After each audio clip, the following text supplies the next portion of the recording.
देखो, next heading डालो, vapour pressure of liquid.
Okay,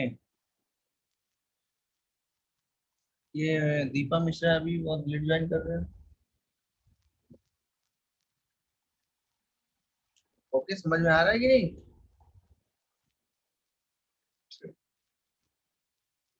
तो वेपर प्रेशर ऑफ लिक्विड देखना है तुम्हें।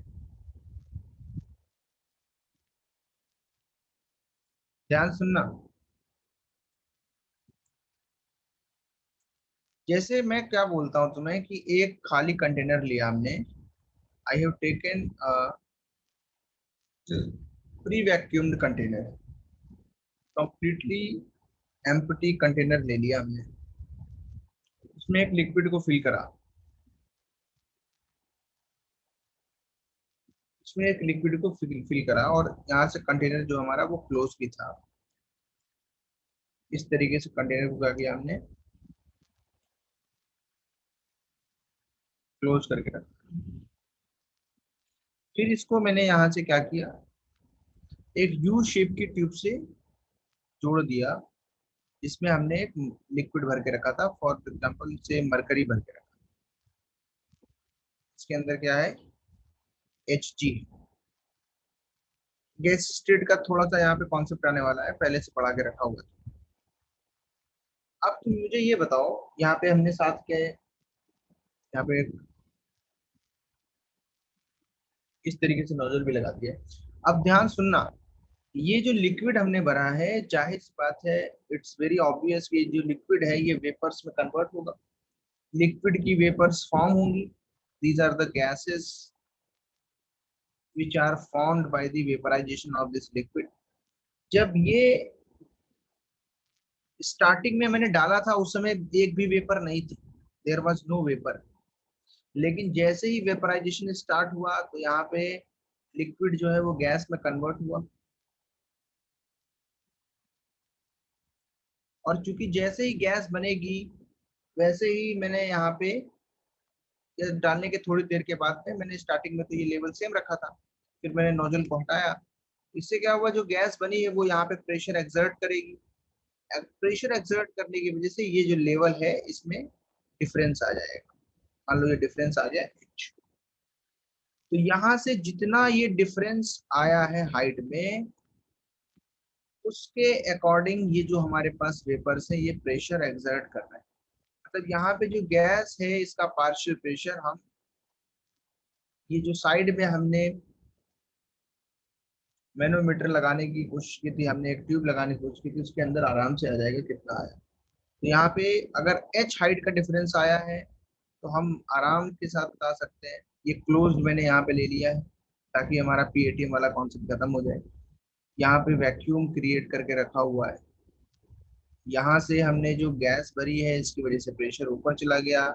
यहाँ पे पी गैस कितना आ जाएगा, H रो जी। गैस स्टेट के अंदर ये काफी अच्छे के साथ तुमको कराया गया। तो what is the P gas? It is H rho G. So यही जो पी गैस है ये क्या है? Vapour pressure of the gas. P gas क्या है? Vapour pressure of the gas, H rho G. ये हम कैलकुलेट कर सकते हैं, ये तो एक अलग बात है, कैलकुलेट करना आएगा तो करेंगे, नहीं तो जरूरी नहीं।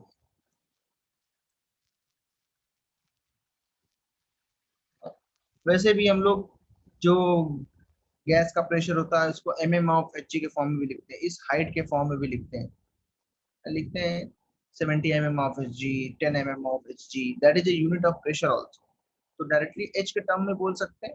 अगर हमें एच के टर्म में नहीं चाहिए, हमें उसको कन्वर्ट करना है, तो हम यूनिट कन्वर्जन भी लगा सकते हैं, या हमें डायरेक्ट न्यूटन पर मीटर स्क्वायर या पास्कल में चाहिए तो फॉर्मूले का यूज करके हम लगा सकते हैं। ना पता ये चला कि अगर हम वोलेटाइल लिक्विड को इसके अंदर भर रहे हैं, अगर हमारे पास एक ऐसा लिक्विड है जो वेपर में कन्वर्ट होने की टेंडेंसी रखता है, दैट इज जब वोलेटाइल लिक्विड इज देयर, तो उसकी वेपर्स फॉर्म होगी। उस वेपर्स का जो पार्शियल प्रेशर होगा वो हम निकाल सकते हैं इस तरकीब से, P gas equal to H rho G. तो मैनोमीटर अगर एक इसमें लगा दें तो आसानी के साथ हमें पता चल जाएगा कि उस गैस का प्रेशर कितना बना है। अच्छा, ये जो हमारे पास अपॉर्टस दिया है, जो हमारे पास यहाँ पे कंटेनर में गैस और लिक्विड है, इनके बीच में क्या आ जाता है? इक्विलिब्रियम। शुरू में तो वेपराइजेशन होता है, लेकिन एक टाइम ऐसा आता है कि गैस बनने की जो हमारे पास रेट है और वापस से उसे कंडेंस होने की रेट बराबर है। मतलब rate of vaporization will be equal to rate of condensation. देखेंगे एट इक्विलिब्रियम क्या हो जाएगा? Rate of vaporization will be equal to rate of condensation. Yes और नो? क्या इसमें कोई डाउट? जब इक्विलिब्रियम आएगा उस समय क्या हो जाएगा? जितने गैस मॉलिक्यूल्स इस सरफेस पे आकर के वापस कंडेंस हो रहे होंगे, उसी रेट से इस सरफेस, लिक्विड की सरफेस से गैस मॉलिक्यूल्स बन रहे होंगे, मींस लिक्विड मॉलिक्यूल्स वेपर में कन्वर्ट हो रहे हैं। तो वहां पे क्या हो जाएगा? Rate vaporization will be equal to rate of condensation. ये एक वोलेटाइल लिक्विड हमने लिया था जिसकी टेंडेंसी होती है वेपर्स में कन्वर्ट होने की। फॉर एग्जांपल अगर मैं तुमको ऐसे बताऊं कि मान लो एक बॉटल के अंदर, है ना, मैंने क्या किया, पानी भर के रखा। अगर मैं इसके अंदर पानी भर के रखता हूँ और फिर मैं इसको यहाँ से कॉर्क से बंद कर देता हूँ, अब ये बॉटल के अंदर जो पानी मैंने भर के रखा हुआ है, इसकी वेपर्स बनेंगी, बनना स्टार्ट होंगी, धीरे धीरे बनती रहेंगी। एक टाइम ऐसा आएगा कि इन वेपर्स और इस लिक्विड के अंदर इक्विलिब्रियम आ जाएगा। इक्विलिब्रियम कहने का मतलब है जिस रेट के साथ वाटर मॉलिक्यूल्स वेपर्स में कन्वर्ट हो रहे होंगे, सेम इक्वल रेट के साथ जो वाटर वेपर्स हैं वो कंडेंस होकर पानी बन रही है। ये इक्विलिब्रियम स्टेब्लिश होने के बाद में यहाँ पे अब जो वाटर मॉलिक्यूल्स हैं वो कम ज्यादा नहीं होंगे, और ना वेपर्स है उनका अमाउंट बढ़ेगा। इस बॉटल को बंद करके रखे रहेंगे तो इतना ही पानी, इतनी वेपर्स में रहेगी। लेकिन बाई चांस अगर मैंने इस ढक्कन को खोल दिया, अगर मैंने इसको ओपन कर दिया, इस कॉर्क को हटा दिया, क्या होगा? इनका इक्विलिब्रियम अनस्टेबल हो जाएगा, इनका इक्विलिब्रियम जो डिस्टर्ब हो जाएगा। वेपर्स जो है वो स्केप करने लगेंगी यहाँ से, और क्योंकि इक्विलिब्रियम में वापस आने के लिए ये मोर एंड मोर वेपर्स बनाएगा, धीरे धीरे ये पानी खत्म होता जाएगा, और एक पर्टिकुलर टाइम के बाद ओपन करने पे ये सारा का सारा पानी वेपर्स में कन्वर्ट होकर चला जाएगा। This is the concept. बंद रखेंगे, अगर क्लोज्ड कंटेनर होगा तभी हम क्या कर पा रहे हैं? यहाँ पे इक्विलिब्रियम को मेंटेन कर पा रहे हैं।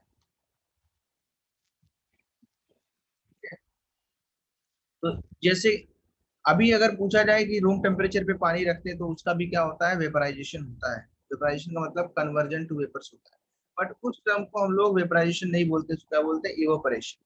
जब बॉइलिंग पॉइंट से बिलो टेम्परेचर पे लिक्विड मॉलिक्यूल्स सिर्फ सरफेस से कन्वर्ट होकर के वेपर्स के अंदर बदलते हैं, तो इस प्रोसेस को हम क्या बोलते हैं? इवोपरेशन बोलते हैं। इवोपरेशन जो होता है ये सरफेस पे भी डिपेंड करता है, कितना ज्यादा सरफेस एरिया है। जैसे अगर पहले मैं इवोपरेशन को मैं लिख देता हूँ, ये तो 9th 10th में कई बार तुमने पढ़ा हो। फिर भी एक बार उसको लिख लो, याद आ जाएगा।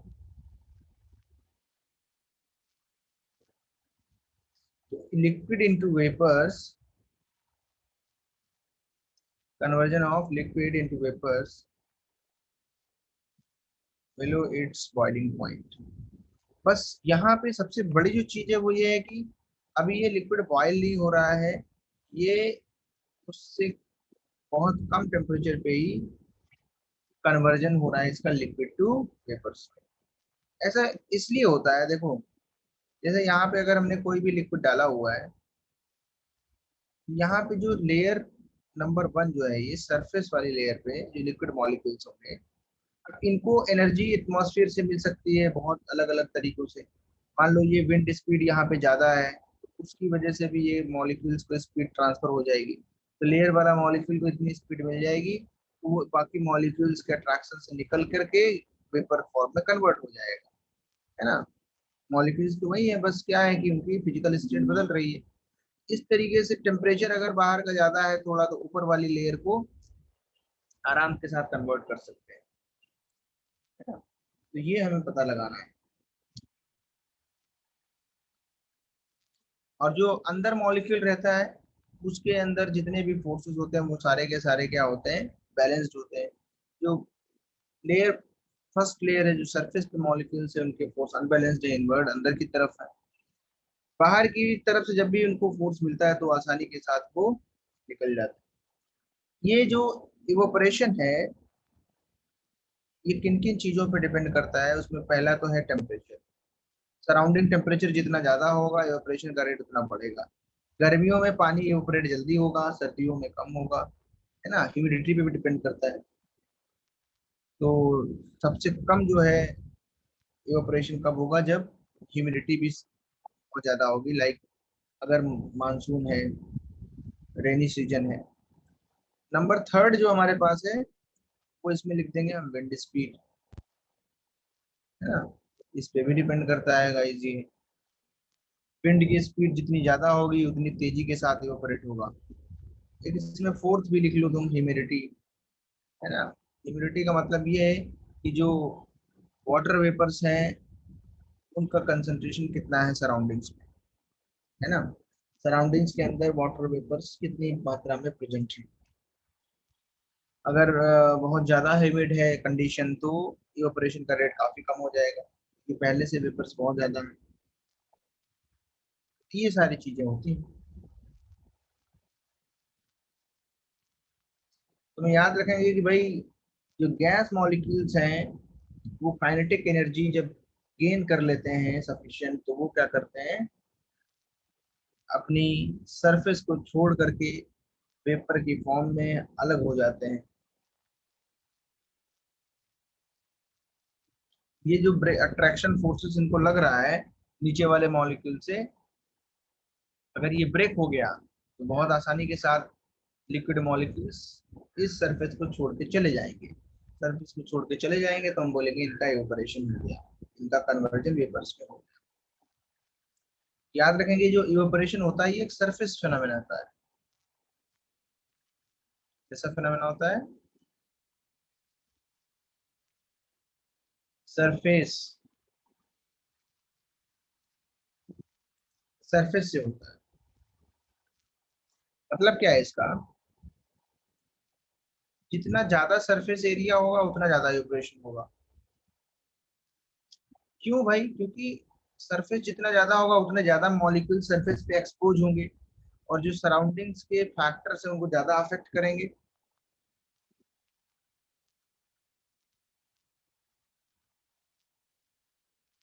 फॉर एग्जाम्पल अगर मैं तुमको एक क्वेश्चन दे दूं, 1 लीटर पानी मेरे पास है 40 डिग्री सेंटीग्रेड पे, वाटर, 1 लीटर पानी मेरे पास है इस तरह के कंटेनर में, ये भी 40 डिग्री टेम्परेचर है। तो बताओ इवेपोरेशन कहाँ ज्यादा होगा, फर्स्ट में होगा या सेकंड में, in which evaporation will be more, where you can tell that evaporation is more.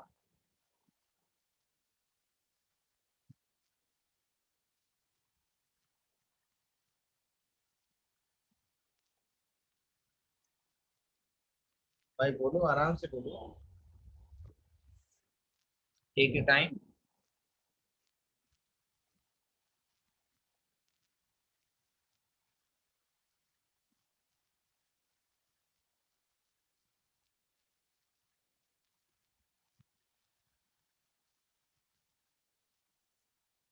Yes yes हो रहा है, क्या आंसर आया तुम्हारा?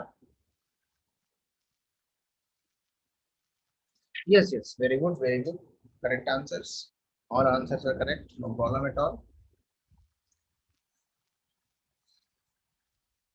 बहुत सही, आंसर तो दो ही होगा। भाई इसका सरफेस एरिया ज्यादा है, इसमें ज्यादा होगा।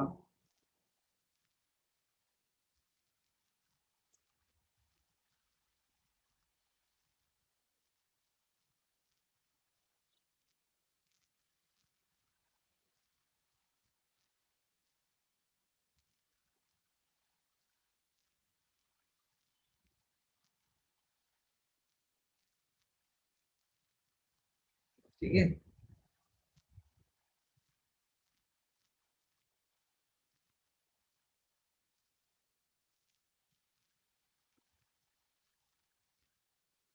डन। इस तरीके से हम देख सकते हैं कि सरफेस एरिया पे इवोपरेशन का फेनोमेना डिपेंड करता है।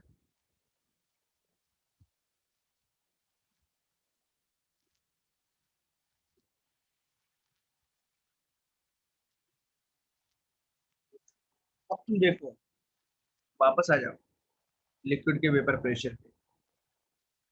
अगर मैं उस लिक्विड की बात करूं जो हमने एक कंटेनर में डाला था, ये हमारा लिक्विड है, और लिक्विड ने वेपर्स यहाँ पे जनरेट करी थी, there are the vapours here. इन वेपर्स का जो पार्शियल प्रेशर होगा उसी को हम क्या बोलते हैं? Vapour pressure of the liquid. Liquid ने जो वेपर्स क्रिएट करी हैं, उन वेपर्स का जो पार्शियल प्रेशर होगा, यहाँ पे अकेली वही वेपर है, तो इस प्रेशर, इस कंटेनर में जो टोटल प्रेशर गैस की वजह से क्रिएट होगा उसी को क्या बोलते हैं? Vapour pressure. इसको मैं लिखा देता हूँ।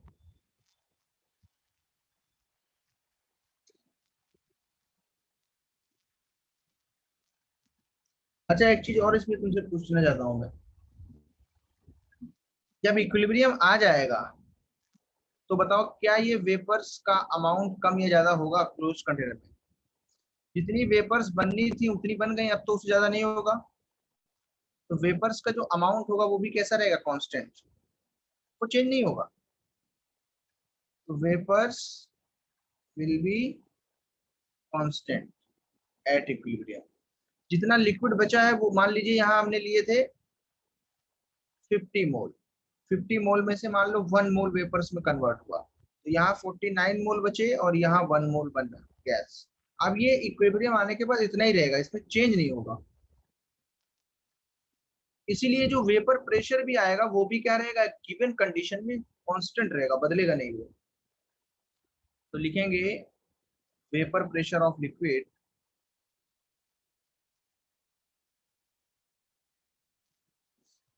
तो ये हेडिंग करके लिख लो डेफिनेशन के लिए। तो लिखेंगे, इसी फिगर से मैं लिखा दे रहा हूँ, the amount of vapours, the amount of vapours एक क्लोज कंटेनर के अंदर बात हो रही है, over the over the surface of liquid at this condition will be constant. Yes और नो? अभी जो वेपर्स यहाँ बन चुकी हैं ये कांस्टेंट है, इनका अमाउंट चेंज होने वाला नहीं, बिकॉज इक्विलिब्रियम आ चुका है। जितने गैस मॉलिक्यूल्स कंडेंस हो रहे हैं उतने वाटर के मॉलिक्यूल्स, लिक्विड के मॉलिक्यूल्स वेपर्स में कन्वर्ट हो रहे हैं। तो पर्टिकुलर किसी भी स्नैपशॉट पे, किसी टाइम पे, जो हमारा वेपर्स का अमाउंट है, वेपर्स के नंबर्स हैं, जो उसके मोल्स हैं, वो कभी भी बदलने वाले नहीं।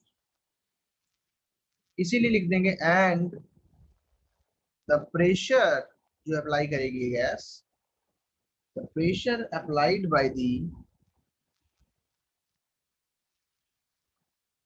vapor of a liquid over its surface at equilibrium is called vapor pressure. It's called vapor pressure. जाहिर सी बात है, हम किसी भी टाइम पे देखें तो जो वेपर्स ने प्रेशर को लगाया हुआ है उसको ही हम क्या बोलेंगे, वेपर प्रेशर। जैसे मेरे पास जो लिक्विड था उसकी वेपर्स बनी और उन वेपर्स की वजह से जो प्रेशर क्रिएट हुआ, that is called vapour pressure. Simple सी बात है, अगर हमने टेम्परेचर बढ़ा दिया, हमने क्या कर दिया, टेम्परेचर बढ़ा दिया, तो टेम्परेचर बढ़ाने से क्या होगा, वेपर्स के नंबर्स ज्यादा हो जाएंगे, वेपर्स ज्यादा बनेगी तो वेपर प्रेशर बढ़ जाएगा। सिंपल सी बात है।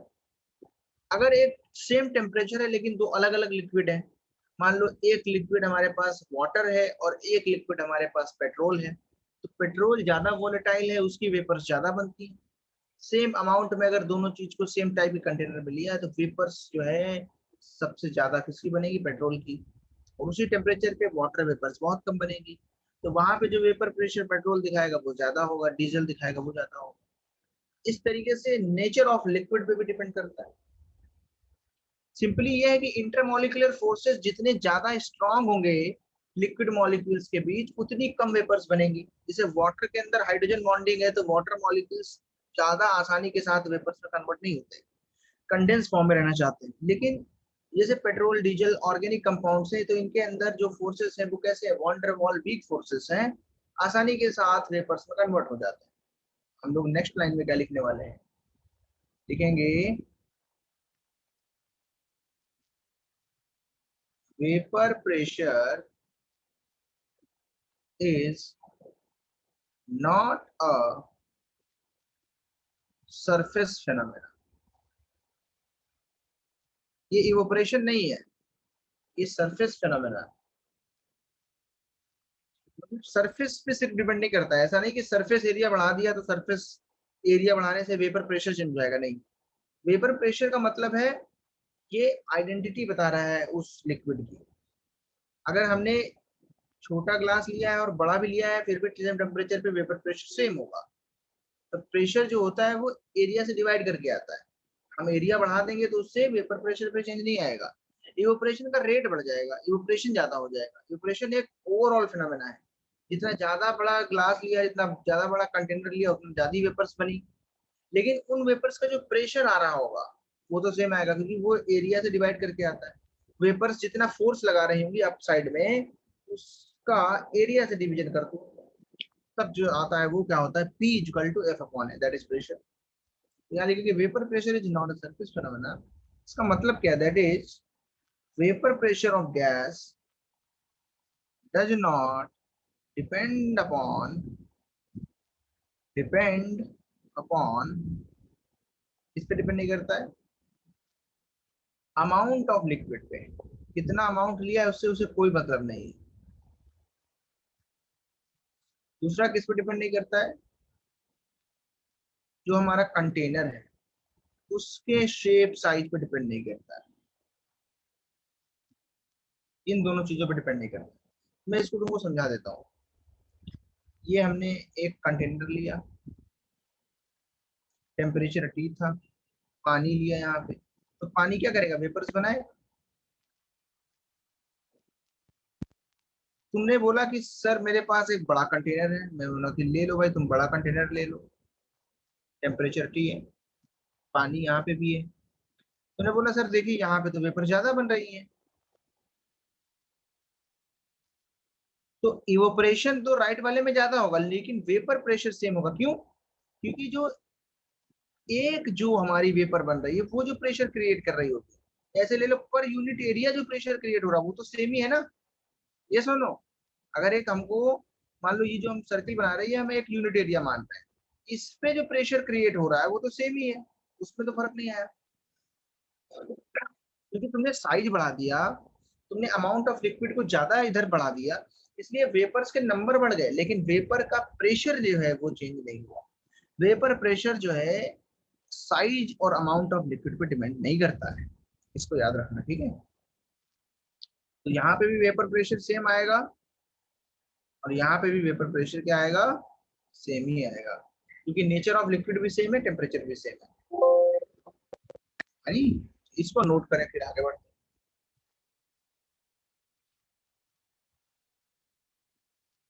काफी आसान टॉपिक, इसको नोट करो फिर इसको बताते हैं कि नेचर ऑफ लिक्विड जो भी समझाया था पेट्रोल और डीजल और वाटर का, बस उसको भी लिखा देता हूँ, फिर आगे बढ़े हम लोग कॉन्सेप्ट। तो there are small concepts in this chapter, more or less gases, state mole concept based। जी यहाँ पे देखें तो हम लिख देंगे वीपी, वीपी मतलब vapour pressure depends on nature of liquid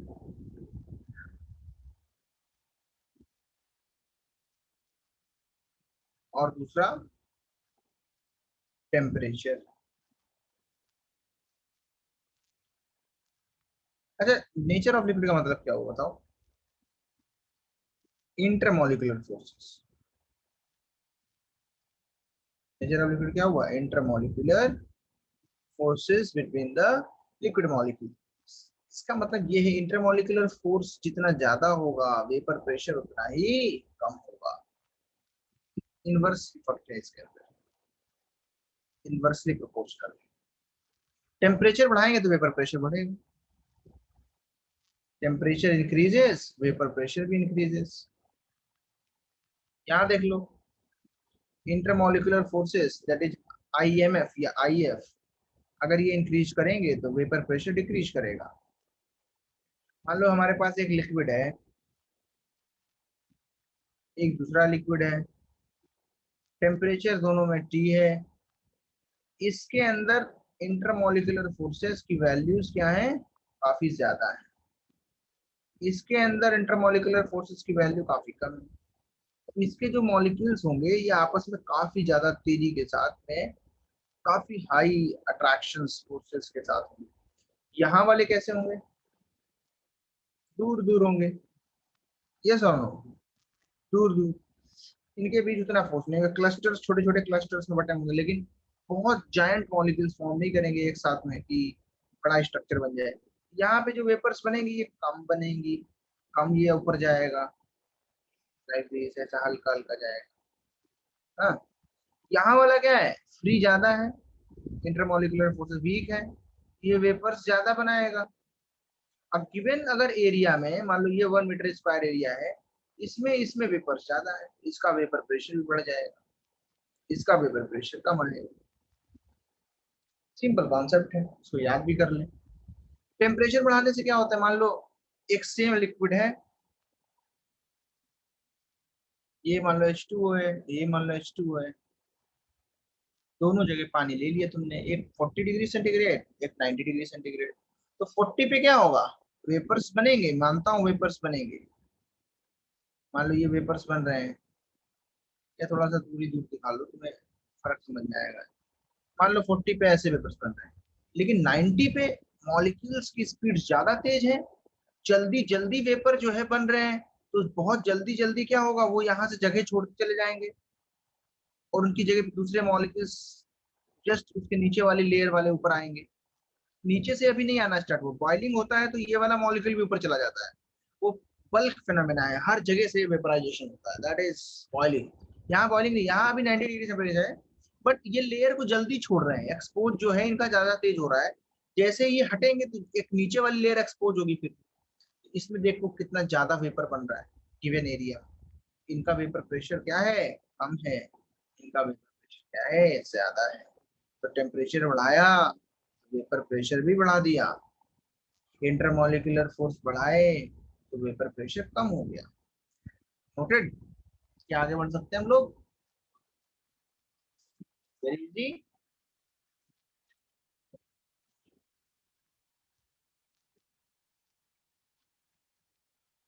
याद रखा, कोई दिक्कत हो बताओ इसमें। आसान टॉपिक है ना।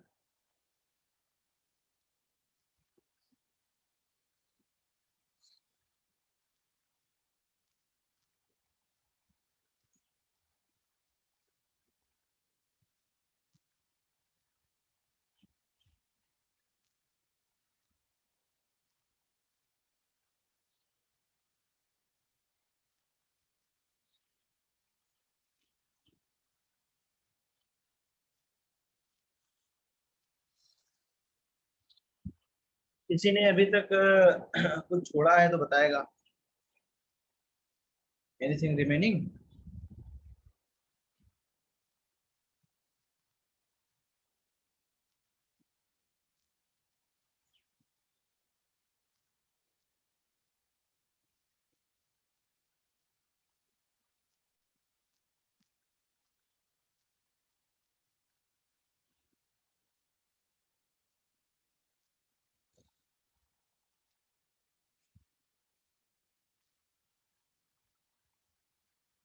हाँ ओके।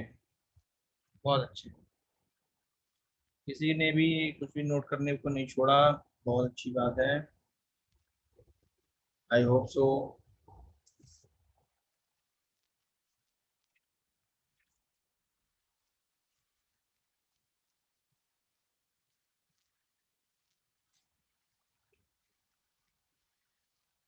समझ गए। आगे बढ़े। अब मुझे बताओ बॉइलिंग पॉइंट क्या होता है। कोई बताएगा। What is boiling point, any one of you. देखो इवेपोरेशन तुमने समझा, तुमने वेपर प्रेशर भी समझा, then what is boiling point, what is the difference in vaporization and boiling? So you have to tell me. Yes, at point where the vapor pressure of liquid becomes equal to the atmospheric pressure. लिखेंगे the temperature। तो शुरू से अगर अच्छी तरीके से पढ़ते आ रहे हो तो ये सब पहले पढ़ाया जा चुका है गैसेस स्टेट में। at which vapor pressure of liquid is becomes equal atmospheric pressure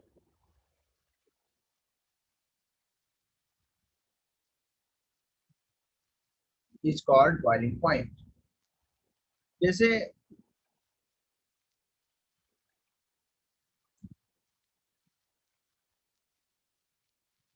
यहाँ पे मान लो तुमने पानी लिया, शानदार एग्जाम्पल अपना है, ये सबको पता भी है। क्या होता है शुरू में पानी का टेम्परेचर मान लो अगर थोड़ा सा है, ज्यादा टेम्परेचर नहीं है, और उस पानी को तुम क्या कर रहे हो, हीट कर रहे हो यहाँ से।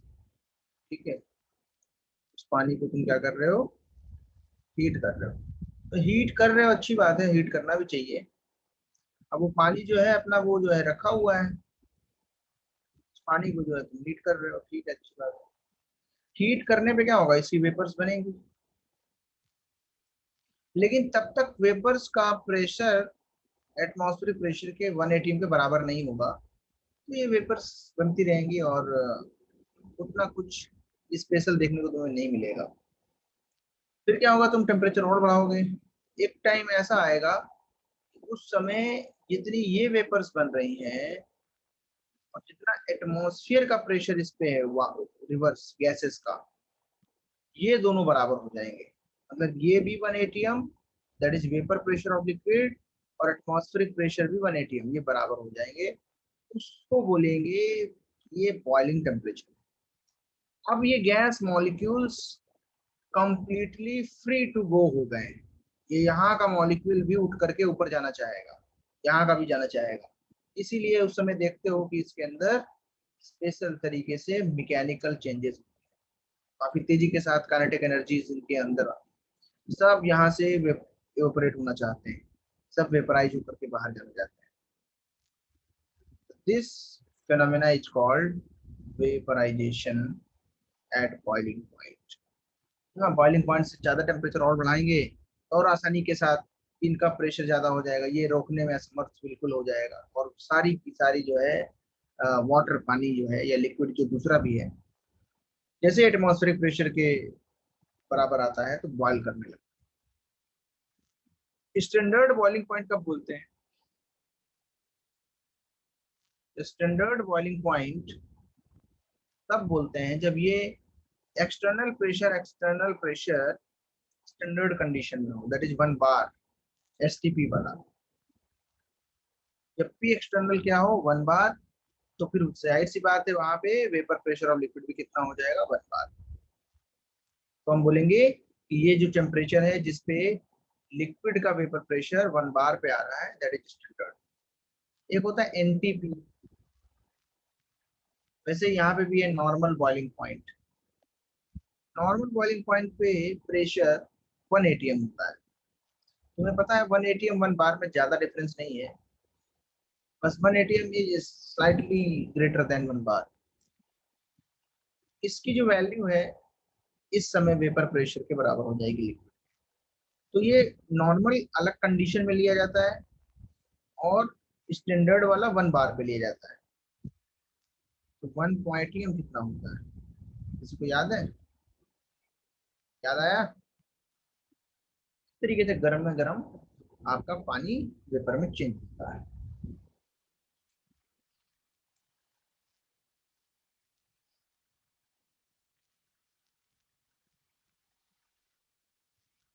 तो क्वेश्चन में इस डेटा कैसे यूज करते हैं? क्वेश्चन मान लो दिया है normal boiling point of liquid is 30 degree centigrade. इसका क्या मतलब निकालोगे? क्वेश्चन में दिया है normal boiling point of liquid is 30 degree. What do you mean by this? What is the meaning in terms of pressure on this? Tell me. बोलो भाई रिमझिम, क्या आंसर आएगा इसका? ऊपर देख के बताओ इसका क्या मतलब हुआ। Normal boiling point 30 degree centigrade का मतलब क्या हुआ? क्या इससे डेटा इन्फर हो रहा है? What you can know from this? Fine.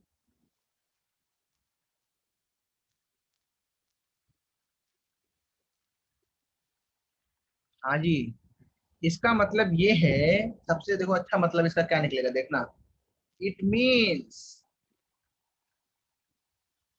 at 30 degree centigrade vapor pressure of liquid how much? How much? क्या ये बात सही है या नहीं है? क्या ये बात सही है या नहीं है? क्या ये बता सकते हैं कि नहीं बता सकते हैं? क्या ये अच्छा लगा तुमको जान के? यस। बॉइल होता है ये तो हमें ही पता है, क्योंकि बॉइलिंग पॉइंट तो लिखा ही हुआ है, तो बॉइल तो होगा। उस पे पता क्या चल रहा है? उस पे पता ये चल रहा है कि बॉइलिंग पॉइंट नॉर्मल का मतलब एटमॉस्फेरिक प्रेशर 1 atm है। अगर वो 1 atm है, इसका मतलब उस समय वेपर प्रेशर लिक्विड का भी 1 atm होगा।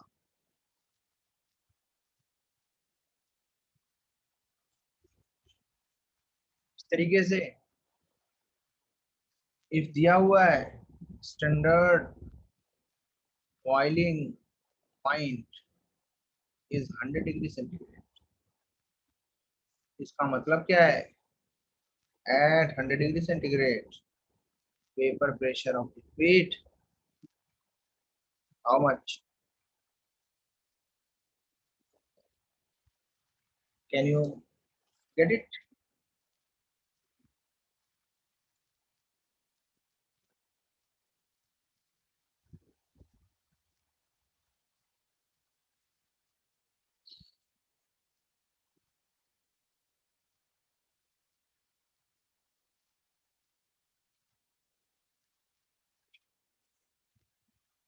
अच्छा, एक्सटर्नल प्रेशर बढ़ा दें तो बॉइलिंग पॉइंट इंक्रीज होगा कि decrease? If we increase the external pressure तो क्या होगा?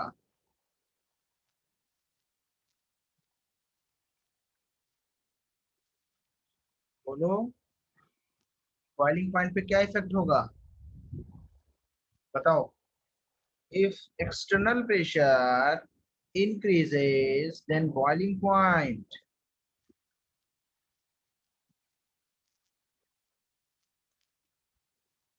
increases। Very good. अब ज्यादा टेम्परेचर पे बॉईल होगा सामान, तो प्रेशर कुकर में ये भी होता है, प्रेशर कुकर बंद कर देते हैं हम लोग। हाँ, ढक्कन उक्कन लगा दिया उसका, तो जो यहाँ पे प्रेशर बन रहा था ये वापस से नीचे हिट करता है, तो टोटल वेपर्स प्लस 1 atm, इतना एक्सटर्नल प्रेशर लगता है नए पानी के लिए जो नीचे बचा है। ये बोलता है अरे रे और भी बढ़ाना पड़ेगा, और तेजी के साथ बॉईल करना पड़ता है, तो दाल वगैरह सब पक जाती है उसमें, सामान जो पड़ा है वो जल्दी पक जाता है। That is the concept of the base pressure cooker. अच्छा, जब हम उस पे चले जाते हैं हिल एरियाज पे, पहाड़ पे चले गए, मान लो वहाँ खाना बना रहे हैं, तो अभी उधर क्या है, पहाड़ी इलाके में थोड़ा सा दिक्कत है। क्या वहाँ एटमॉस्फेरिक प्रेशर कम है कि नहीं है, तो बॉइलिंग पॉइंट जल्दी आ जाएगा, 90 डिग्री सेंटीग्रेड पे आ जाएगा। तो तुमने मान लो वहां पे खाना पकाने के लिए काम शुरू किया, जो तो उल्टा बन गया। मान लो वहां पे तुम गए और तुमने खाना बनाने स्टार्ट किया, ठीक है, लाइक दिस ऐसे गए, तो तुमने जो है वहां पे खाना बनाना स्टार्ट किया, बॉईल किया उसको। लेकिन अगर खुले में पकाओगे, ओपन कंटेनर वाले में, क्या होगा, वो 90 पे ही बॉईल कर जाएगा पानी, तुम्हारी दाल पक नहीं पाएगी अच्छी, क्योंकि पानी बॉईल करके उड़ने लगा 90 डिग्री सेंटीग्रेड पे ही, तो दिक्कत बढ़ जाती है, खाना बनाना मुश्किल हो जाता है हिली एरियाज में, प्रेशर कुकर का यूज करना पड़ेगा, ठीक है। हाँ जी, और आगे पढ़ेंगे नमक वगैरह डाल के बना सकते हैं, क्योंकि उससे बॉइलिंग पॉइंट इंक्रीज हो जाता है, दैट इज क्वालिटेटिव प्रॉपर्टीज। तो हमें याद रखना है ये सब काम। If external pressure increases then boiling point decreases.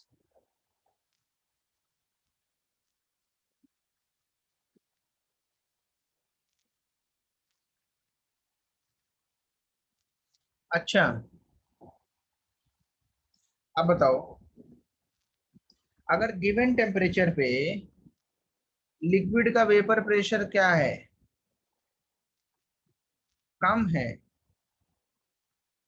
If vapour pressure of liquid decreases then its boiling point it decreases or increases, सोच के बताओ।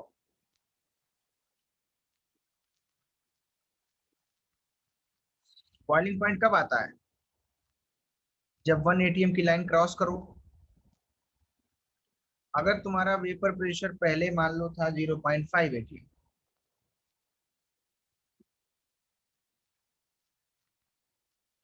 तो तुमको क्या करना था, टेम्परेचर बढ़ाना था इसका और यहाँ पे पहुंचना था, तो ज्यादा कोई टेम्परेचर राइज नहीं करना पड़ेगा, मान लो टी राइज करना पड़ा। लेकिन अगर तुम्हारा वेपर प्रेशर मैंने घटा के कर दिया 0.3 atm, तो अब ज्यादा हीट करना पड़ेगा कि कम हीट करना पड़ेगा, बोलो। Same condition, starting temperature same ही है, बट कुछ ऐसा तुम्हारे साथ कर दिया कि वेपर प्रेशर तुम्हारा कम हो गया। मान लो तुम्हारे अंदर कोई ऐसी चीज मिलाती, लिक्विड में कुछ ऐसा मिला दिया, उसका वेपर्स बनना बंद हो गया, तो ज्यादा हीट करना पड़ेगा कि कम हीट करना पड़ेगा। हाँ जी, बॉइलिंग पॉइंट बढ़ जाएगा, वेरी गुड, बॉइलिंग पॉइंट बढ़ जाएगा, T dash will be greater than T, boiling point increases. तो वेपर प्रेशर अगर कम कर दिया तो ज्यादा हीट करना पड़ेगा, बहुत हीट करना पड़ेगा, मोर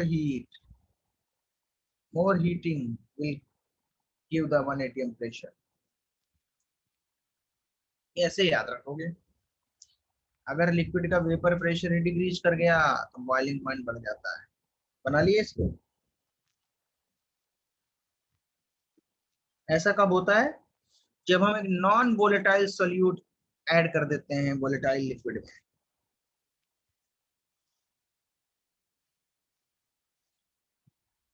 क्या हो ना, तो क्या, ये देखो नोट करने का जो भी है, ये वाला नोट करना है तो इसको करिए, और इसके ऊपर का है तो बता दो। ओवरऑल ये याद रखना है कि भाई किसी वजह से अगर वेपर प्रेशर गिवन टेम्परेचर पे कम हो गया तो वही टेम्परेचर बहुत बढ़ाना पड़ेगा, बॉइलिंग पॉइंट बढ़ जाएगा।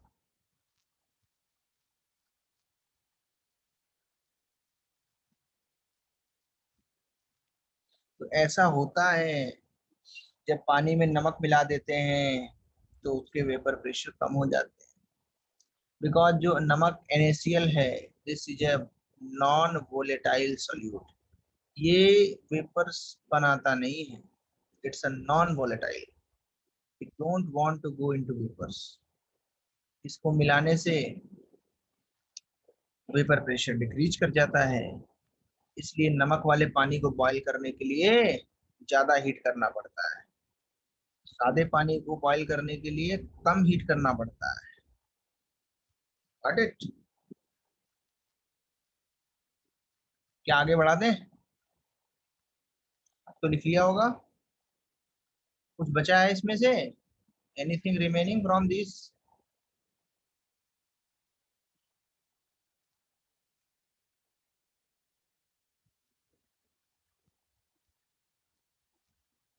तो याद रखना, हिली एरियाज में नमक का यूज करना पड़ेगा। अच्छा, वेपर प्रेशर डिक्रीजेस स्टेटमेंट दिखाऊं? ये वाला है, if vapour pressure of liquid decreases then it's boiling point increases, ये लिख लो statement, this is the statement. काफी छोटा स्टेटमेंट है लेकिन इसका यूज बहुत है। क्या स्टेटमेंट छोटा सा है? वेपर प्रेशर घटेगा तो बॉइलिंग पॉइंट बढ़ेगा। ऐसा कब होता है? मान लो पानी में हमने क्या मिला दिया, non volatile solute, this is water liquid, this is volatile, इसमें हमने मिला दिया नॉन वोलेटाइल सॉल्यूट, क्या मिला दिया? Non volatile. नॉन वोलेटाइल का मतलब which don't want to go into vapours, non volatile solute. मान लीजिए नमक मिला दिया इसमें, डिजोल्व करा दिया नॉन वोलेटाइल, इससे क्या होगा, जो यहाँ पे सॉल्यूशन है ये हर जगह जाएगा, तो इसकी जो पहले सरफेस थी उस पे सारा लिक्विड ही था, बीच बीच में अभी क्या आ गया, नमक भी आ गया डिजॉल्व फॉर्म में। अभी क्या है, इसकी वेपर्स कम बनेंगी, इसने बीच बीच में क्या कर दिया, अपनी जगह को भर दिया, पार्टिकल्स भर दिए, तो वेपर्स के नंबर कम हो जाएंगे, लेस वेपर प्रेशर आएगा। क्या आएगा? लेस वेपर प्रेशर, बिकॉज पानी ही तो वेपर बनेगा, नमक तो बनेगा नहीं। जो एक्सपोजर है वाटर मॉलिक्यूल्स का वो नमक ने, that is non volatile solute ने डिक्रीज करा दिया। सिर्फ वाटर रहता है तो क्या होता है, सारे के सारे मॉलिक्यूल्स पानी के, सारे के सारे मॉलिक्यूल्स पानी के आराम से लिक्विड लिक्विड खूब सारी वेपर्स बनती है, मोर वेपर्स। तो लिखेंगे on adding a non volatile solute to a pure volatile liquid, its vapor pressure, its vapor pressure decreases and hence its boiling point increases। इसके ही माध्यम से, इसके ही बेसिस पे हम लोग राउल्ट्स लॉ पढ़ेंगे। कौन सा लॉ पढ़ेंगे? राउल्ट्स का लॉ।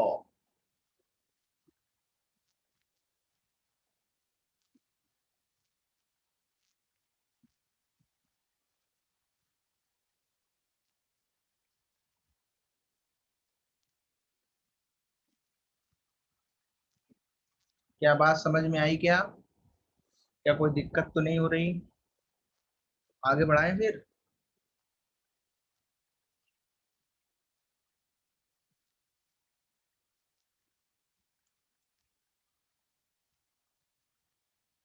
ओके,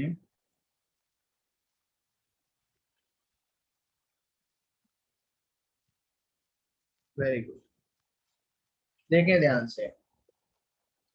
हाँ जी, तो लिखेंगे सॉल्यूशन, चैप्टर का नाम है ना। अब सॉल्यूशन पे आ जाओ। सॉल्यूशन कब बनता है? जब सॉल्यूट और सॉल्वेंट को मिला देते हैं। तो लिखेंगे calculation of vapour pressure of solution. Calculation of vapour pressure of solution, this is the heading. इसके लिए नाम आता है साइंटिस्ट का, राउल्ट्स लॉ। क्या नाम आता है? राउल्ट नाम से। अब राउल्ट ने बोला कि देखो यार तुम लोग, सॉल्यूशन होता है तो उसमें क्या होता है? सॉल्यूट होता है और होता है सॉल्वेंट। अब सॉल्यूट में दो तरीके हो सकते हैं। एक हो सकता है नॉन वोलेटाइल सॉल्यूट,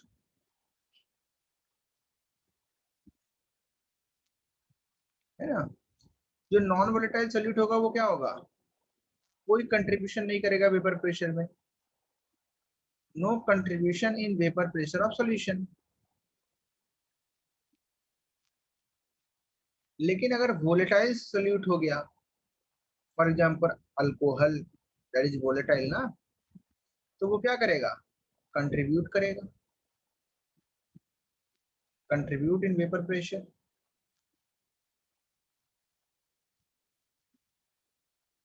कंट्रीब्यूट करेगा।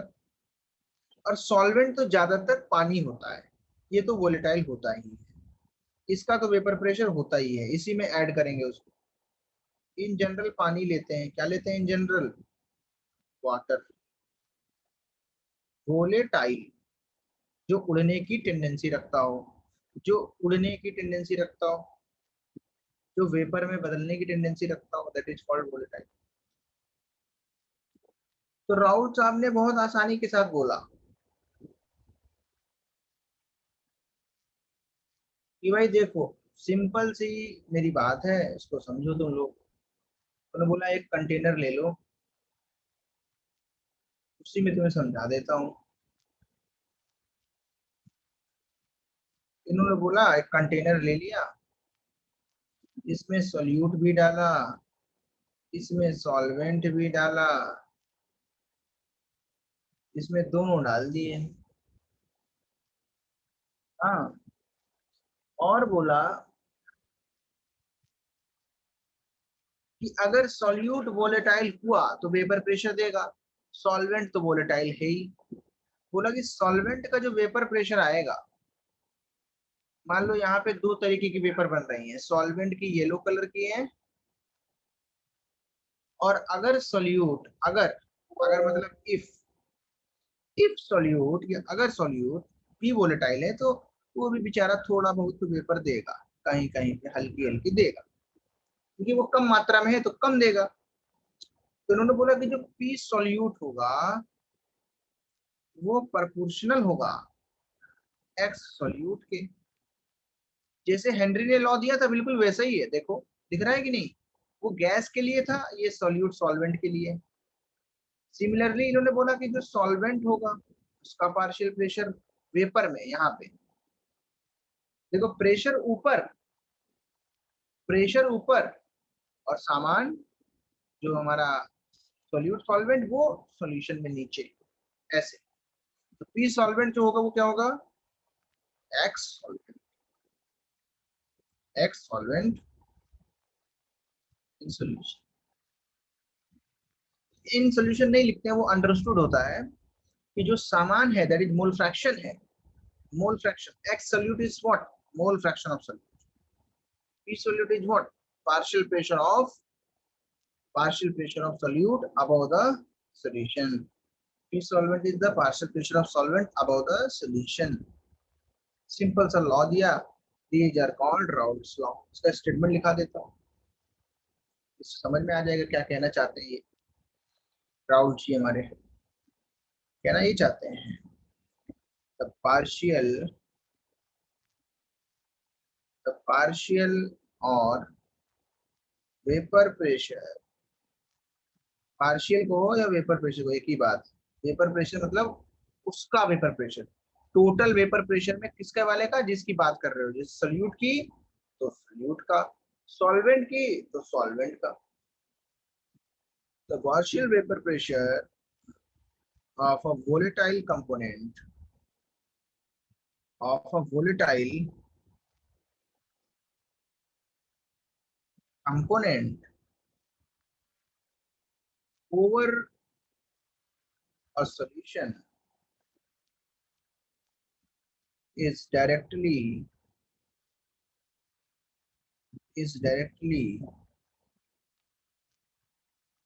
proportional to the mole fraction of that component, जो कि हमारा वोलेटाइल है या सॉल्यूट या सॉल्वेंट जो भी है, in the solution, in the solution मतलब लिक्विड के ऊपर जो वेपर है उसमें प्रेशर, लिक्विड में जो डिजॉल्व्ड सॉल्यूट है उसके मोल फ्रैक्शन के directly. Can you agree with that? कोई प्रॉब्लम? आसान हो गया फिर।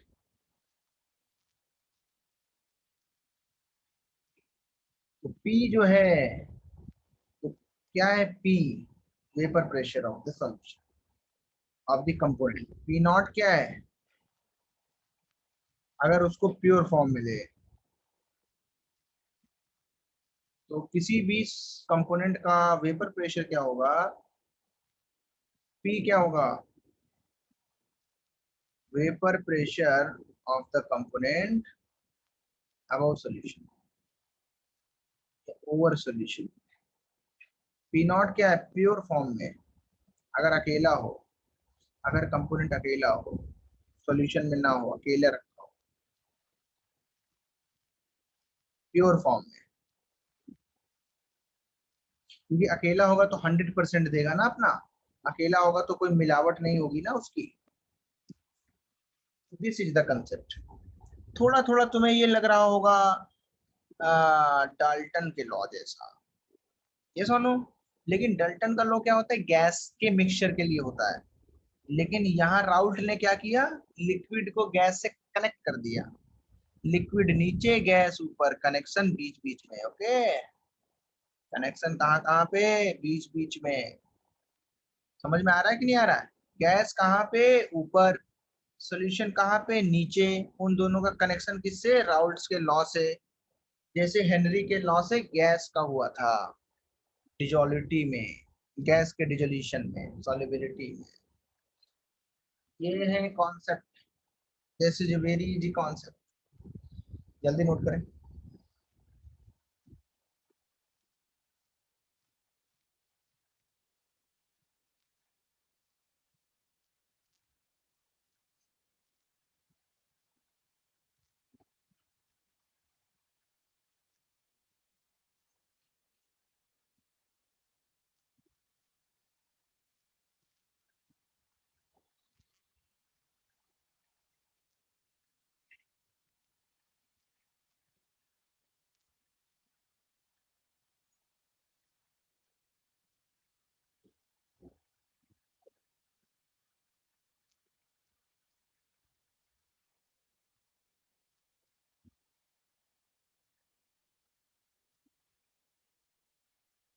नोट करें, आराम आराम से नोट करें, एक एक पॉइंट नोट करें, जो गलत नहीं नोट करना है।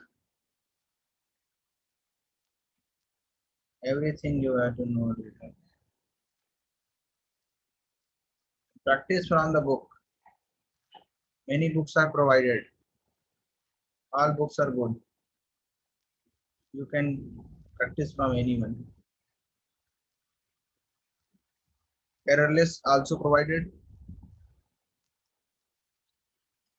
Zeal booklet is also there. Same booklet.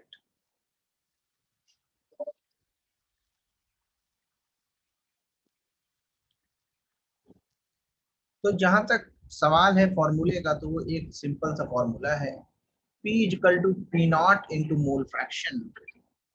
P equal to P naught plus X.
चलो, मैं तो जहां तक समझता हूँ तुम लोगों ने इस चीज को समझ लिया होगा.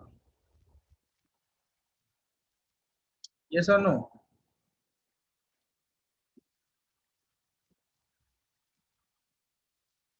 अब इस बात को थोड़ा आगे बढ़ा देता हूँ. इस बात को थोड़ा आगे ले.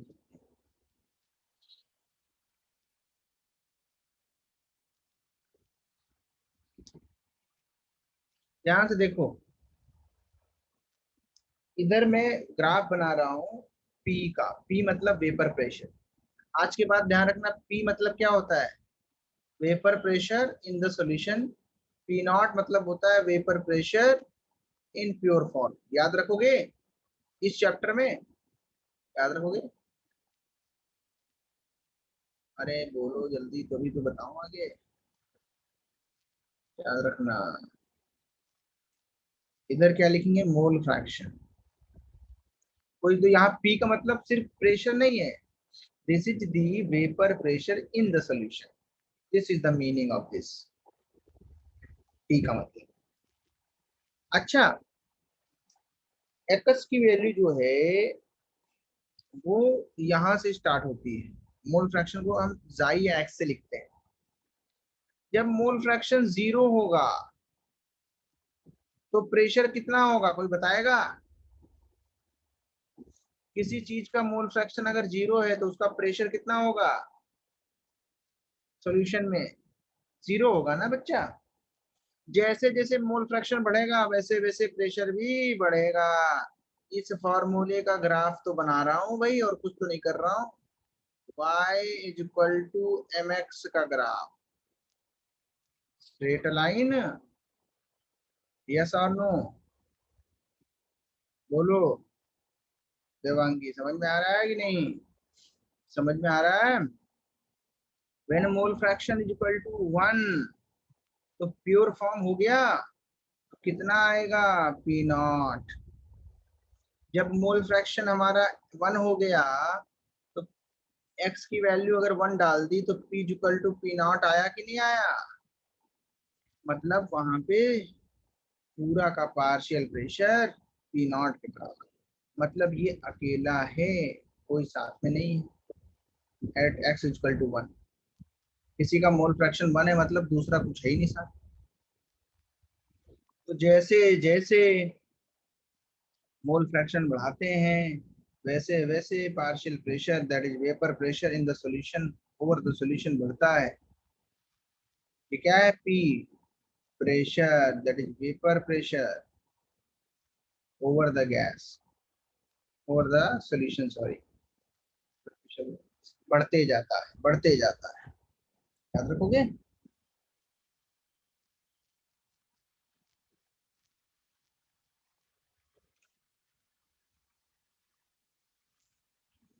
तो यहाँ तक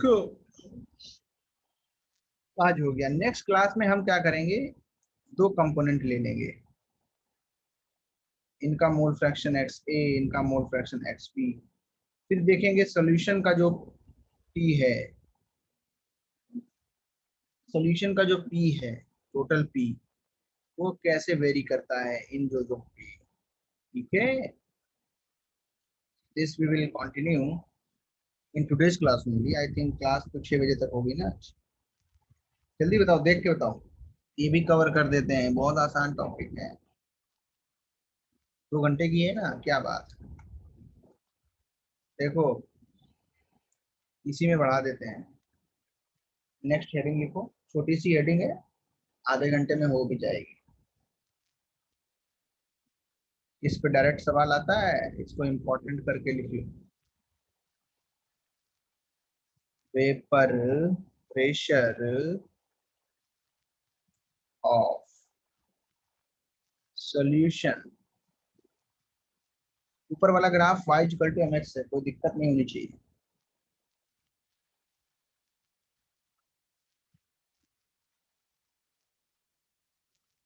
in which both component are volatile,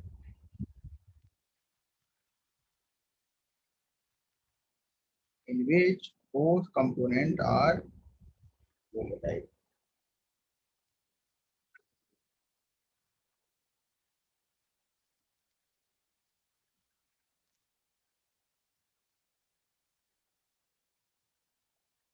yes or no?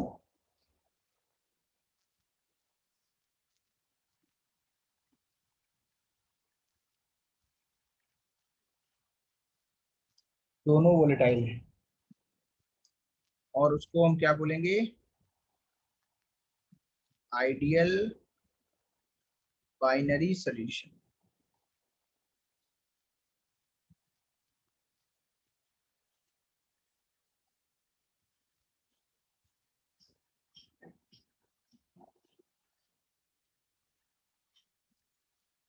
क्या बोलेंगे उसको, बोलो,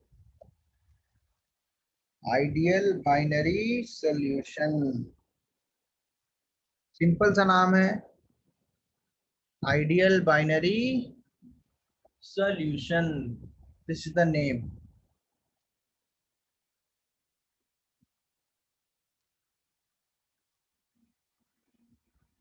गॉट इट। अब तुम पूछोगे कि सर इसमें ऐसा क्या है, इसमें यही है कि भाई दोनों ही चीजें वोलेटाइल है। बाइनरी सॉल्यूशन क्या होता है,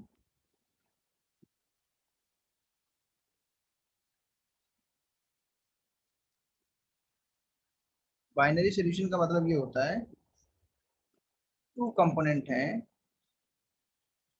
पढ़े बता चुका हूँ, बताया कि नहीं बताया।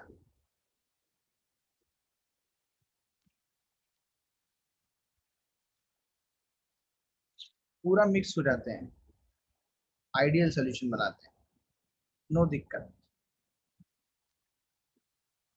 हाँ, सिर्फ एक सॉल्यूट, सिर्फ एक सॉल्वेंट, नथिंग मोर। ना गाइस, आइडियल सॉल्यूशन के लिए क्या होता है, फॉर आइडियल सॉल्यूशन अगर मैं दो चीजें मिक्स कर रहा हूँ तो फाइनल सॉल्यूशन का वॉल्यूम उन दोनों के एडिशन के बराबर होगा। इसको बोलते हैं आइडियल सॉल्यूशन। मतलब अगर मेरे पास V1 कंपोनेंट A था, हमारे पास V2 कंपोनेंट B था, इसको मिला के सॉल्यूशन बनाया मैंने इधर। आइडियल सॉल्यूशन का मतलब होता है कि जो V फाइनल होगा तो इसको बोलेंगे ideal solution. This is the main purpose of ideal solution, it's the main condition for the ideal solution.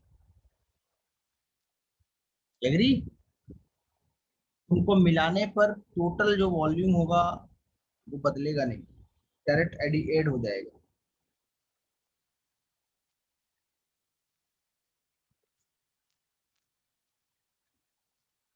अच्छा, अब इस पे आ जाओ, जो हमने अभी मिलाया है ए और बी को।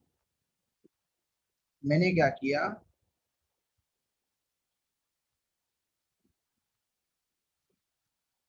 ए और बी दो चीजें ली,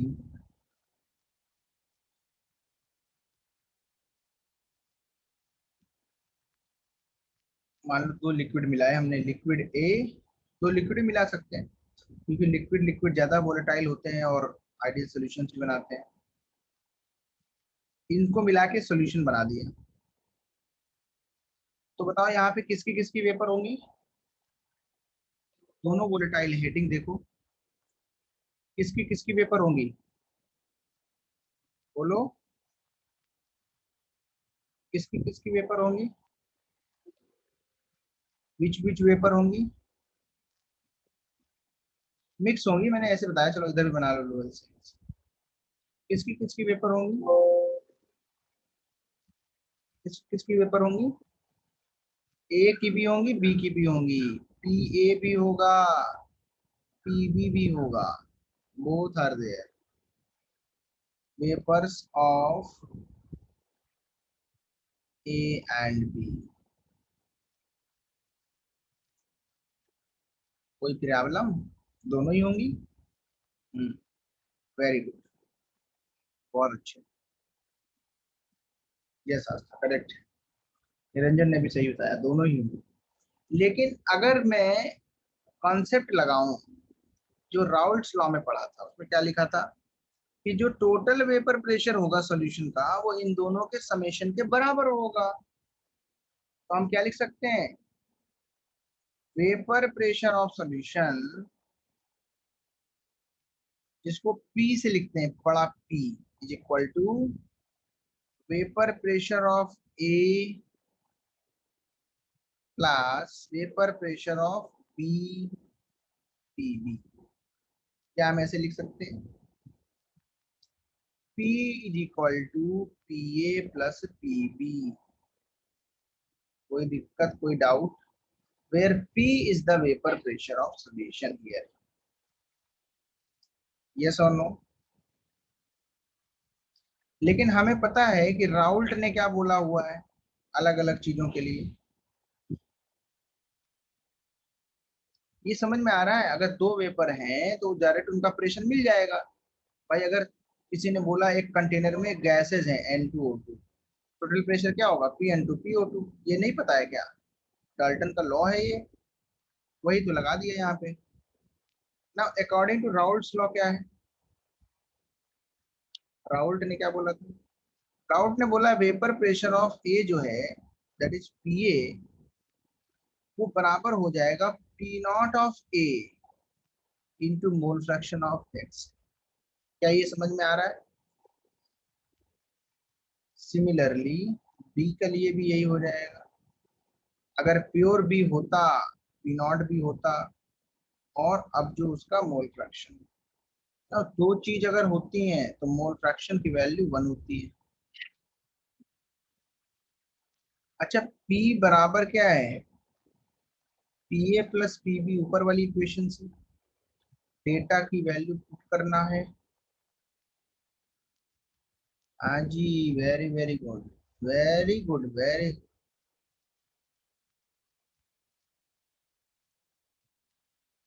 अगर मुझे यहीं तक समझना है तो ये भी अच्छा फॉर्मूला है, not a problem, but generally ऐसे नहीं लिखते।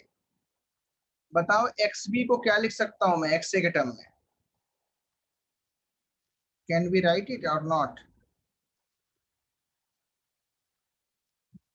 Yes, we can write in the form of one minus x ए।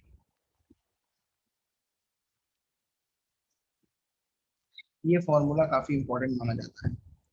लेकिन क्योंकि इसमें एक्स ए की वैल्यूज क्या हैं, अलग अलग हैं, इनको थोड़ा अच्छे से लिखो।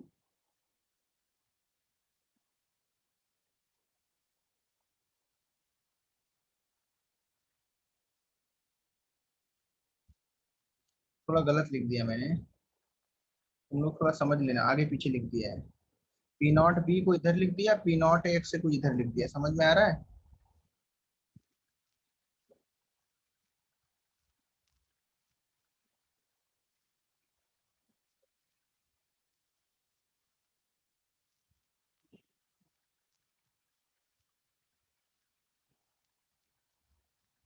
Very important, total pressure P not be plus P not a minus P not be into x के बराबर होगा। अगर हमें पी नॉट ए यहाँ पे लिखना है तो उल्टा कर दो माइनस,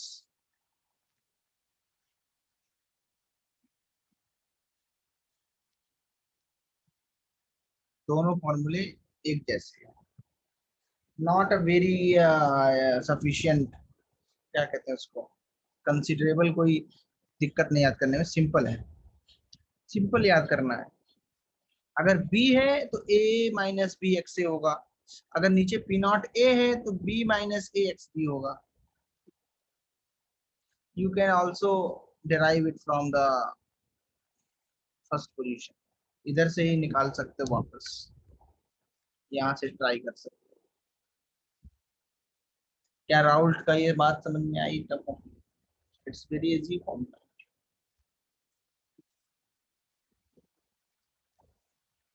हाँ जी, कोई प्रॉब्लम तो नहीं इसमें? क्या बोला राउल्ट ने? राउल्ट ने बोला कि मैं तो सिर्फ इतना बोलता हूँ, दैट्स इट, दिस, बाकी तुम अपने आप से कर लो। तुमने बोला यस कर लेंगे।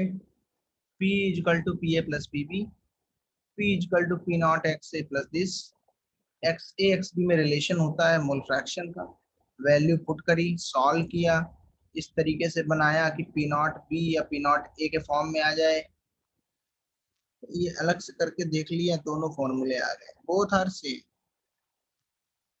First one is in the form of p not b, that is in the form of x a. अब ये बात चली कि अगर मैं इस चीज को ड्रा करूं तो कैसे करूं। अगर मैं इस चीज को एक फिगर में दिखाऊं, अगर मैं इस चीज को आ, एक डायग्राम में दिखाऊं तो कैसे दिखाऊं, काफी इंपॉर्टेंट हो जाता है इस चीज को समझना। ठीक है, तो ये नोट हो गया है, तो फिर बताएं आगे। Anything remaining in this? anyone, any of you, any student which want to note it from the start only? पहले समझ लो होता क्या है।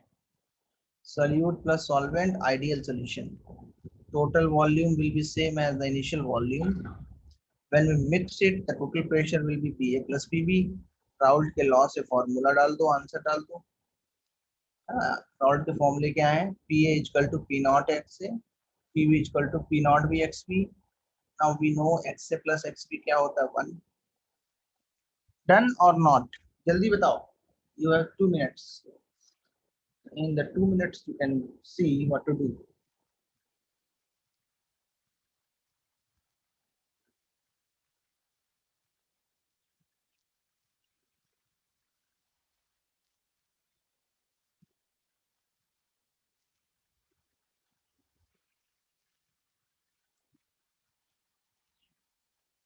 आगे बढ़ा दूं, क्वेश्चन को आगे बढ़ा दूं?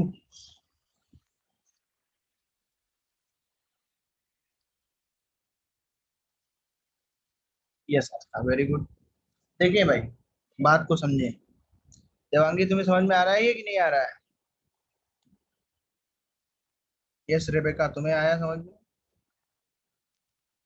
ऐश्वर्या नायर, तुम्हें समझ में आया क्या? क्या फॉर्मूले वैल्यू पुट कर पाओगे? चिन्मयी थॉमस, तुम्हें समझ में आया?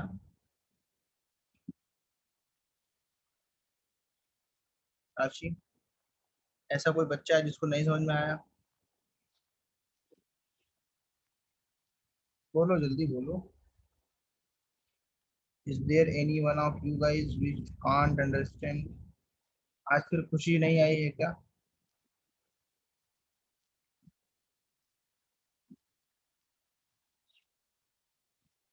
अच्छा, चलो भाई देखते हैं, बात को आगे बढ़ाते हैं। Now why we need to draw the figure? Yes Niranjan, आगे बढ़ते हैं। अच्छा, ठीक है, दैट्स इट।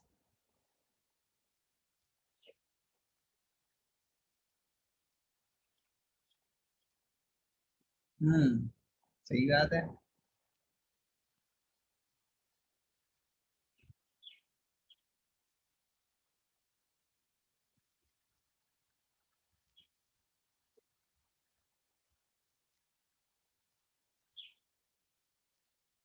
तुम ये बताओ,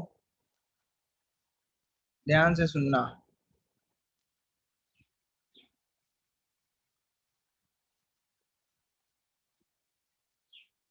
एक ही में बनाता हूँ, जब नहीं समझ में आएगा तो उसको हम अलग अलग बाइफरकेट करके समझाएंगे। You have to understand in the one graph only.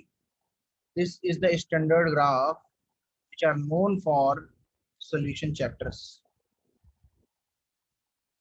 ये मैंने ग्राफ बनाया है, इसकी दोनों एक्सिस लेफ्ट राइट है, और ये नीचे वाली दोनों को एक साथ देखना पड़ेगा।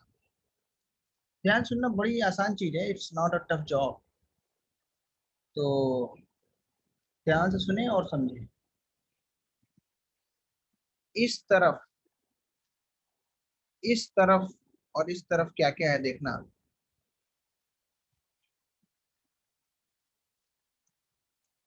नीचे जो है वो मोल फ्रैक्शन है।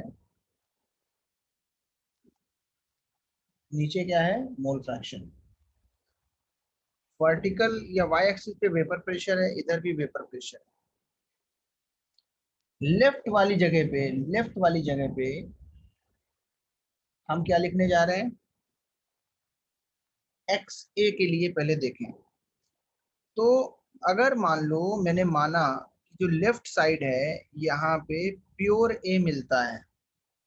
प्योर ए का मतलब मोल फ्रैक्शन, ए का 1 होगा, बी का 0 होगा। अगर यहाँ सिर्फ ए मिलता है तो इस पॉइंट पर ए का प्रेशर कितना होगा? Can you tell me? जब बी नहीं था, सिर्फ ए था, तो ए का प्रेशर वापर का कितना था? नहीं आज था, मतलब जब बी नहीं था बट ए तो था, लेकिन ना ए प्योर होता है तो कितना होता है ए का pressure? When pure A is there, yes Niranjan, very good. When pure A is there, B is not there, तो वेपर बनेंगी ए की। उनका प्रेशर कितना बोलते हैं हम लोग? क्या बताओगे? क्या पी नॉट ए बोलते कि नहीं बोलते? Can you tell me again? यहाँ देखो लिखा था, इफ नॉट कब आता? जब एक्स ए की वैल्यू 1 हो जाती, तो P A he P not a बन जाता है। किसी को डाउट? समझ में आया? हाँ। मान लिया कि इस ग्राफ को बनाते हुए हमारी पी नॉट बी की वैल्यू पी नॉट ए से ज्यादा थी, ये तो मानना पड़ेगा, दिस इज फैक्चुअल डेटा। मान लो फैक्चुअली दिस इज देयर, किसी एक की तो ज्यादा होगी। तो एक्स ए 1 है, बी नहीं है, तो मान लिया यहाँ पे ग्राफ है। ये पॉइंट रखने में कोई दिक्कत? इसको कहीं रैंडम रख सकते हैं, मान लो हमने इस पॉइंट पे रखा। अगर हम राइट जाएंगे तो एक्स ए का मोल फ्रैक्शन क्या होगा? डिक्रीज करेगा, और एक्स भी बढ़ेगा, एक्स भी बढ़ेगा। जब हम बिल्कुल राइट में चले जाएंगे तो एक्स ए 0 हो जाएगा और एक्स भी 1 हो जाएगा। तो बताओ, अगर मैं यहाँ से यहाँ आऊं, लेफ्ट राइट, तो पी नॉट ए से वैल्यू डिक्रीज होगी कि नहीं होगी? पीए की, क्या पीए की वैल्यू डिक्रीज होगी कि नहीं होगी? ध्यान सुनना, ए पे फोकस करो। क्या ऐसे मिला दूं? कोई दिक्कत? 0 तक होगी कि नहीं होगी? क्या कोई प्रॉब्लम है ए को देखने में? सिर्फ ए पे कंसंट्रेट करो। You have to concentrate on a. जब बी नहीं था तो ए था, उस समय ए का पी नॉट ए था वेपर प्रेशर। जैसे जैसे हमने ए की फ्रैक्शन कम करनी स्टार्ट करी, हम इस ग्राफ पे इधर आ रहे थे, तो हमने देखा इसका प्रेशर भी डिक्रीज हो रहा है। क्यों? क्योंकि पी नॉट ए की वैल्यू सिर्फ एक्स ए पर होती है। जब हम एक्स ए की वैल्यू कम करते हैं तो पी ए बनने लगता है। आ गया समझ में? यहाँ तक कोई दिक्कत? फॉर्मूला क्या लगाओगे इसको समझने के लिए?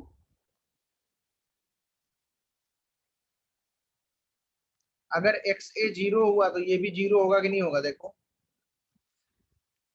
अब बी के लिए देखो राइट से, किधर से देखो? राइट से।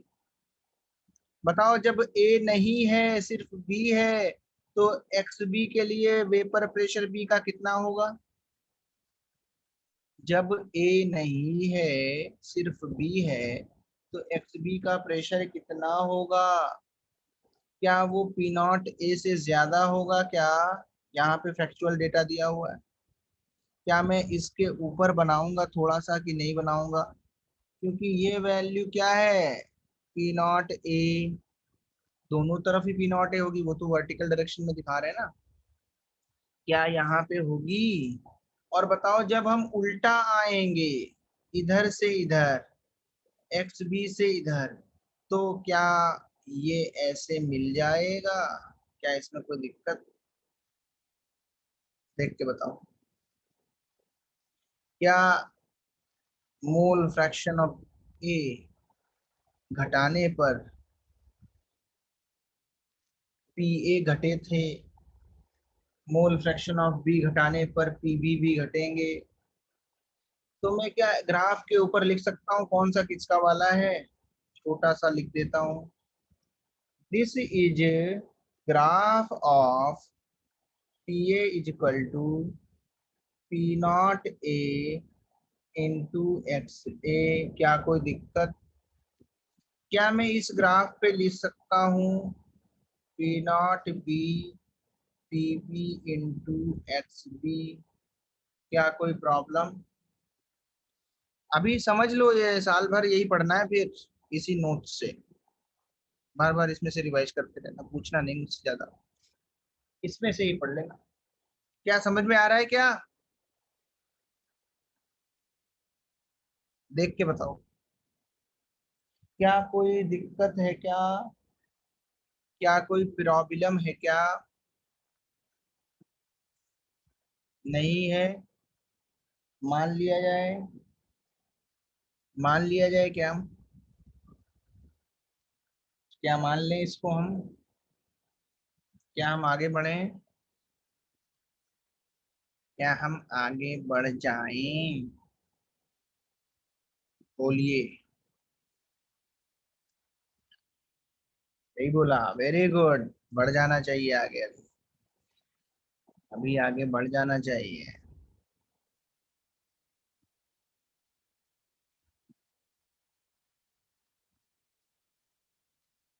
उल्टा लिख दिया है क्या? उल्टा लिख दिया है तो इसको सही कर लो। अब सही है? अभी भी गलत है? ये बी है। ये कौन सा है? हाँ जी। अच्छा ये तो अलग अलग हैं। अगर सिर्फ ए है सिर्फ बी है देन ऐसे दिखेंगे। सॉल्यूशन में कौन सा वाला ग्राफ आएगा? कैन यू टेल मी?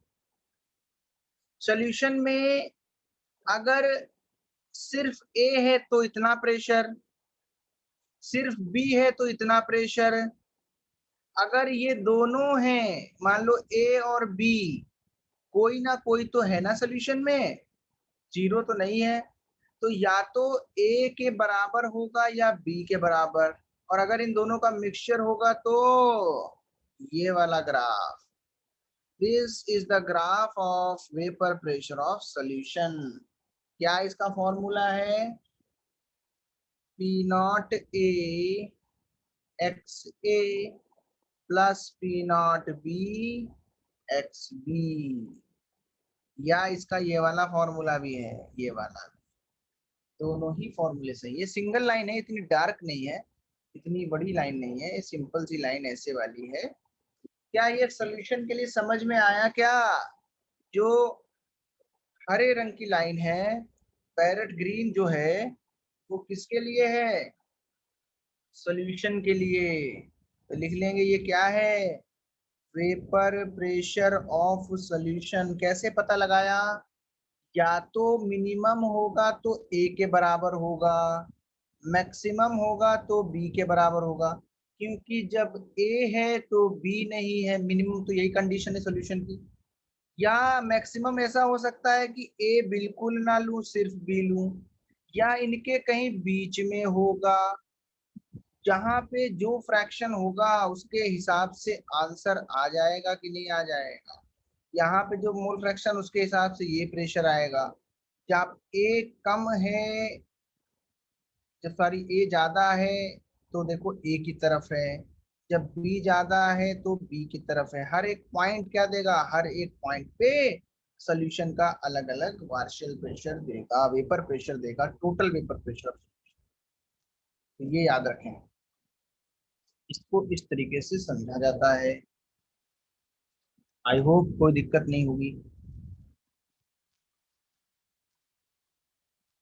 समझ गए? समझ जाना चाहिए, है ना? कोई दिक्कत नहीं होनी चाहिए।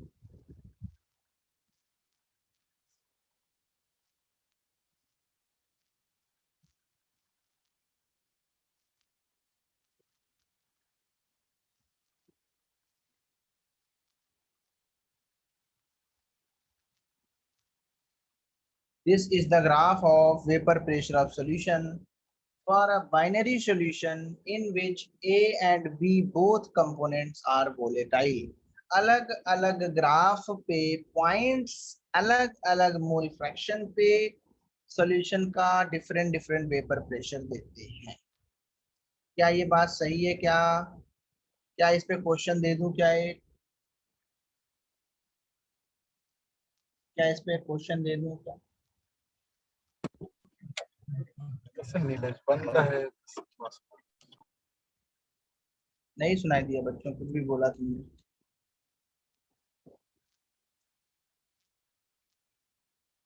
आई होप कि तुम्हें इस ग्राफ को समझने में अब कोई दिक्कत नहीं होगी। हमेशा याद रखोगे, जो जिस पे पीबी लिखा है वो बी का ग्राफ, जिस पे पीए लिखा है वो ए के लिए कर्व, और दोनों का मिला के सोल्यूशन के लिए कर्व ग्रीन ग्रीन वाला है।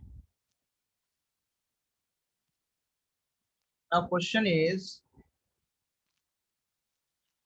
Find the P of solution if mole fraction of A is 0.8, 0.8, P naught A is given by the authorities 200 mm, and P naught B is also given by the authorities 300 mm. So what is the P solution? That is P. ये वाला P कितना होगा? That's P of the solution. Can you find out?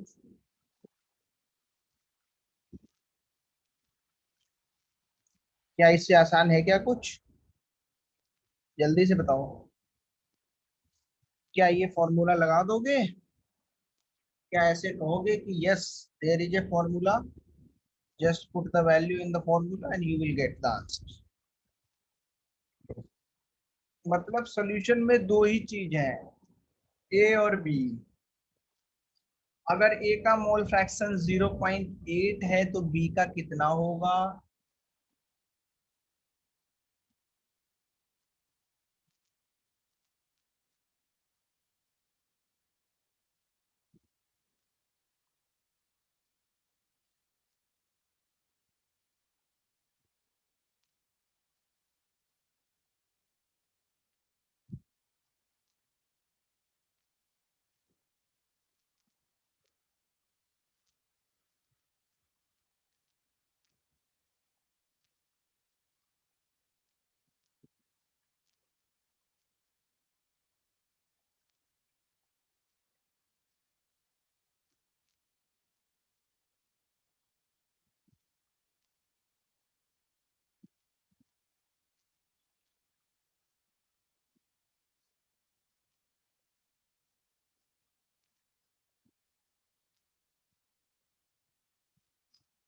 Ji sir, answer बताइए sir.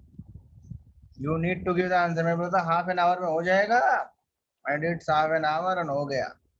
And tell me the okay, कैसे बताओगी? अरे गलत नहीं बताना होता है, you have to give the right answer. If x a 0.8 है, एक्स बी कितना होगा गाइस, जल्दी बताओ। 0.2।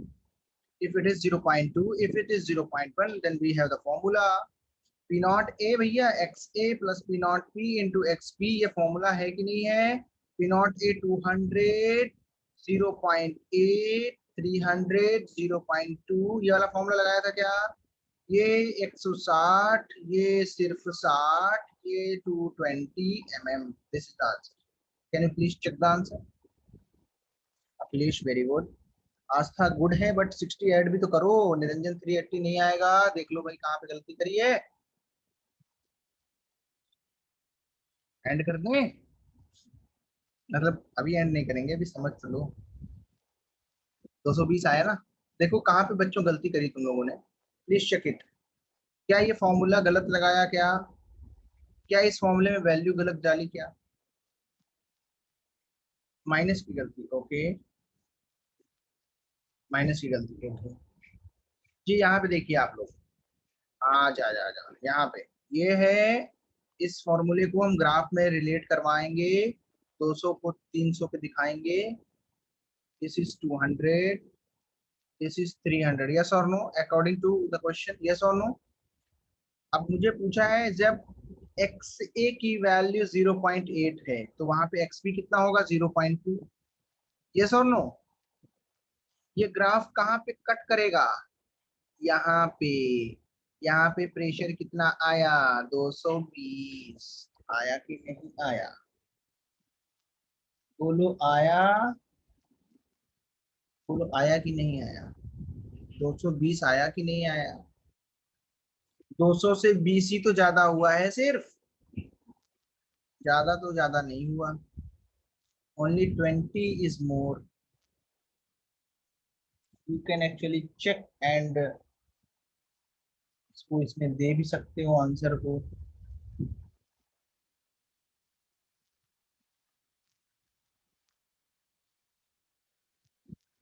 मतलब इस जगह पे पीबी की वैल्यू कितनी है?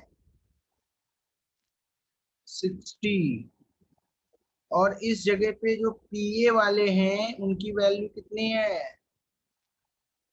पीए वाले की वैल्यू 160 कितनी है? और इन दोनों को मिला के ये पूरी वैल्यू कितनी आई? 120। तो ये सारी चीजें ग्राफ में हम लोग दिखा सकते हैं, not needed actually, you can say जरूरत है नहीं, बट इसको इसमें दिखा तो सकते ही हो कि यहाँ पे जहाँ पे ये पीबी वाले ग्राफ कट करेगा वहां पे 60 वैल्यू आएगी पीबी की, जहाँ पे ए वाले को कट करेगा वहां पे 160 वैल्यू आएगी पीए की। This is p a, this is p b, इन दोनों का समेशन, दिस प्लस दिस, इसको ऊपर भी हम दिखा सकते हैं, दिस दोनों मिला के कितना हुआ? 120। So that is the general concept. इतना टफ क्वेश्चन ग्राफ रॉक पे नहीं पूछते हैं वो, जस्ट सिंपल हैप्पी फॉर्मूला, इस पर जस्ट इस फॉर्मूले को लगाओ और आंसर पाओ। Yes sir, no? कोई दिक्कत? उसके बाद है क्लास की नहीं है? नोट्स बना लोगे ये नोट्स बना लिए हैं? किसी को नोट करना बचा क्या? डन? इसके बाद क्लास है क्या? एनी क्लासेस आर देयर और नॉट? क्लास है, यस, वेरी गुड, ओके। तो any doubts are there, you can ask me. We will continue in the next class. Yes, welcome everyone, goodbye, please revise it, it's a very important concept। पूरे chapter में ये छोड़ेगा नहीं पीछा, तो याद कर लो, याद कर लो, याद कर लो। रेडॉक्स बैलेंसिंग में डाउट था, ion electron method, electron method, इसकी जो नेक्स्ट क्लास होगी उसमें समझा दूंगा, ओके देवांगी? नेक्स्ट टाइम, है ना। याद रखूंगा मैं, हाँ, उसमें याद दिलाना तो समझाऊंगा। यही क्लास होगी उसमें, या फिर डाउट जिसमें भी होगा उसको समझाएंगे। चलो बाय बाय।